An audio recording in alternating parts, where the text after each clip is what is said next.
نئے army chief کی تعیناتی سے پہلے عام انتخابات کا امکان مسترد نہیں کیا جا سکتا. خواجہ آصف. پی ٹی آئی کا چیف الیکشن کمیشن کے سامنے ریفرنس لانے کا فیصلہ. اور جانیے گا مچھلی پالنے کا جدید طریقہ بایو فلاک کیا ہے.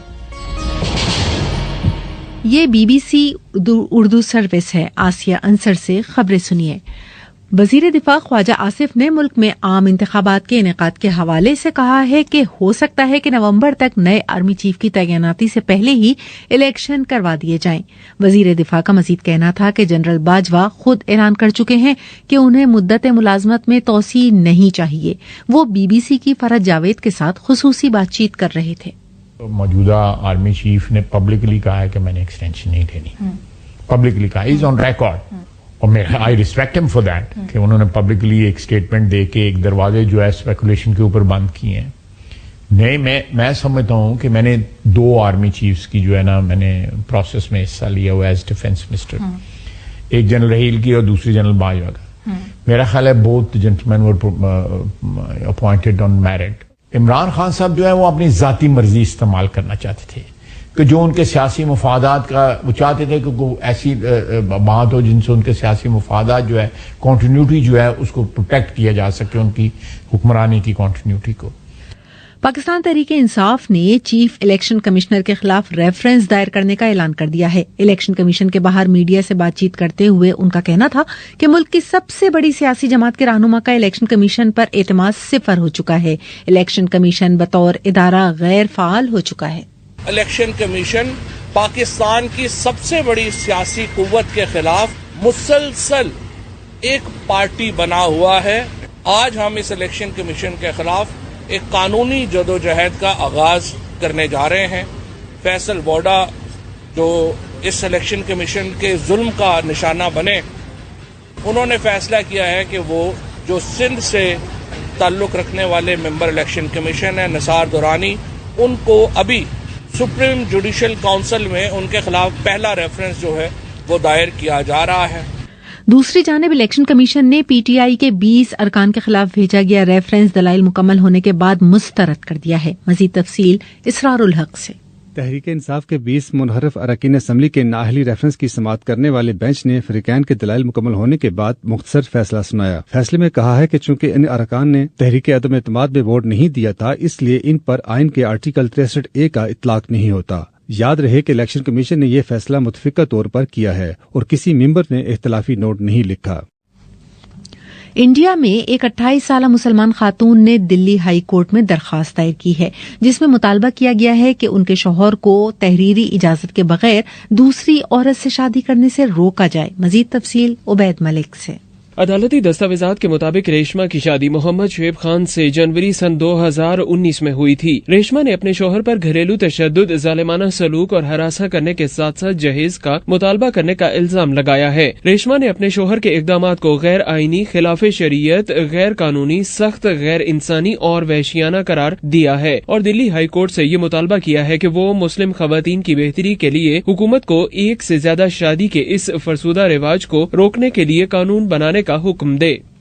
سندھ ہائی کورٹ نے جنوبی وزیرستان سے منتخب رکن قومی اسمبلی اور پشتون تحفظ موومنٹ کے رہنما علی وزیر کی شاہ لطیف ٹاؤن میں درج مقدمے میں ضمانت منظور کر لی ہے. علی وزیر کے وکیل قادر خان نے مقدمے میں ضمانت منظور ہونے کی تصدیق کرتے ہوئے کہا ہے کہ کل انسداد دہشت گردی کی عدالت میں بھی ایک اور مقدمے کی سماعت ہونی ہے جس کے بعد ہی ان کی رہائی کی بابت کچھ کہا جا سکتا ہے. لاہور کے ایک نوجوان نے مچھلی پالنے کے کاروبار میں جدید طریقہ بایو فلاک استعمال کر کے محض چند مرلے کی زمین پر مچھلیاں پال کر ماہانہ لاکھوں کمائے. جدید طریقے میں نہ زیادہ جگہ کی ضرورت ہے نہ خرچہ روایتی طریقے کی طرح زیادہ ہے. بایو فلاک کیسے کام کرتا ہے, جانیے نادیہ سلیمان کی زبانی. ماہرین کے مطابق بایو فلاک طریقے میں صحت افزا بیکٹیریا مچھلی کے فضلے کے ساتھ ساتھ افزائش نسل کے لیے اس اضافی خوراک کو بھی استعمال کرتا ہے جو مچھلی چھوڑ دیتی ہے, یعنی وہ خوراک جو عموماً ضائع ہو جاتی ہے. لاکھوں کی تعداد میں بننے والے بیکٹیریا کے نظر نہ آنے والے فلاک پانی کی سطح پر تیرتے رہتے ہیں. ان سے جو کلچر بنتا ہے مچھلی اس کو کھاتی ہے. یوں یہ اچھے بیکٹیریا کی پیداوار اور مچھلی کی خوراک کے طور پر کام کرنے کا سائیکل چلتا رہتا ہے. اس حوالے سے مکمل آرٹیکل پڑھنے کے لیے آئیے ہماری ویب سائٹ پر, پتہ ہے bbcurdu.com.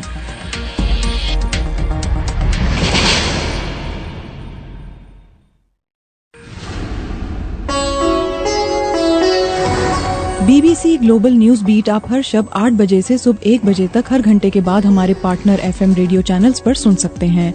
2.5 मिनट पर मबनी ग्लोबल न्यूज बीट में एंटरटेनमेंट, साइंस, टेक्नोलॉजी और स्पोर्ट्स के अलावा मुल्की और बैनुल अक़वामी खबरें शामिल हैं। ग्लोबल न्यूज बीट बिलखुसूस नौजवानों के लिए तरतीब दिया गया है। ये खबरें आप BBC उर्दू सर्विस से सुन रहे हैं। चीन ने आलमी इदारे सेहत की जानिब से आलमी वबा के हवाले से सिफर कोविड की हिकमत अमली को तब्दील करने के मुतालबे को सेंसर कर दिया है। WHO ने चीन की जीरो कोविड हिकमत अमली को गैर पायदार करार दिया था। वाज़ेह रहे कि WHO के किसी रुकन मुल्क की हुकूमत पर बराह रास्त तनकीद करना इंतहाई गैर मामूली बात है। मजीद तफसील साथ सुहेल से।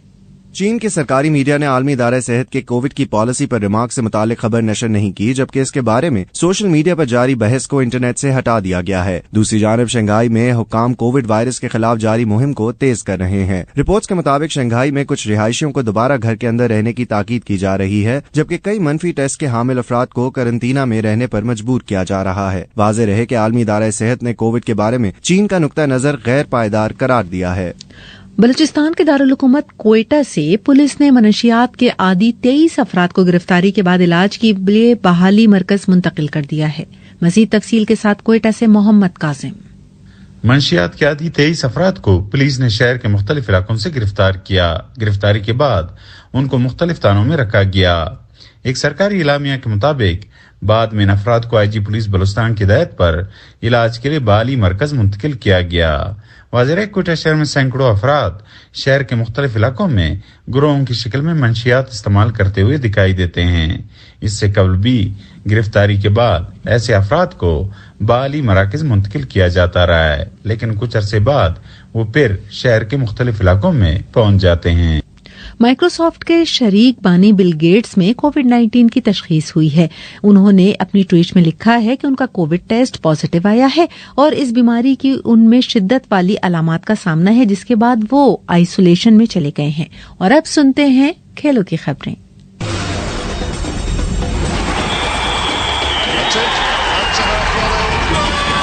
खेलों की खबरों के साथ मैं हूं Abdul Rashid Shakoor. English Premier League में आज मैनचेस्टर सिटी का मुकाबला वुल्व्स से होगा। लीग इस वक्त फैसला कुन मरहले में दाखिल हो चुकी है। मैनचेस्टर सिटी और लिवरपूल दोनों के 86 पॉइंट्स हैं।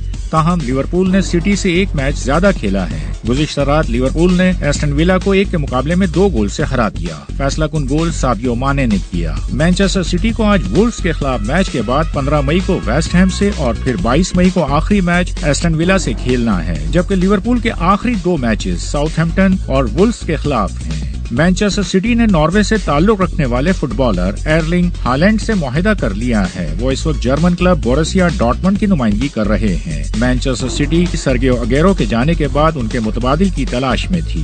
US ओपन चैंपियन बर्तानिया की एमा राडोकानो इटालियन ओपन के पहले ही राउंड में कनाडा की बियांका एंड्रेस्को के खिलाफ कमर की तकलीफ की वजह से दस्तबरदार हो गयी। गुज़िश्ता साल US ओपन जीतने के बाद से राडोकानो काबिले जिक्र कारकर्दगी दिखाने में कामयाब नहीं हो पाई हैं। साबिक आलमी नंबर 1 नाओमी ओसाका भी अनफिट होने के सबब इटालियन ओपन से दस्तबरदार हो गयी। दूसरी जानिब आलमी नंबर 1 नोवेक जोकोविच ने इटालियन ओपन का आगाज जीत के साथ किया और अपने पहले ही मैच में रूस के एस्लेन कारात्सेव को 6-3 और 6-2 से शिकस्त दे दी। मैड्रिड ओपन के फाइनल में स्पेन के कार्लोस एल्कारस के खिलाफ शिकस्त के बाद ये उनका पहला मैच था। बांग्लादेशी ऑलराउंडर शकीब उल हसन कोविड में मुब्तला होने के सबब श्रीलंका के खिलाफ पहला टेस्ट मैच से बाहर हो गए हैं। पहला टेस्ट मैच 15 मई से चिटागोंग में शुरू होगा। न्यूजीलैंड के साबिक test cricketer Brendon McCullum England की क्रिकेट टीम के मुमकिना कोच के तौर पर सामने आए हैं। इंग्लैंड क्रिकेट बोर्ड ने जिन उम्मीदवारों के इंटरव्यूज किए हैं उनमें मैककलम भी शामिल हैं।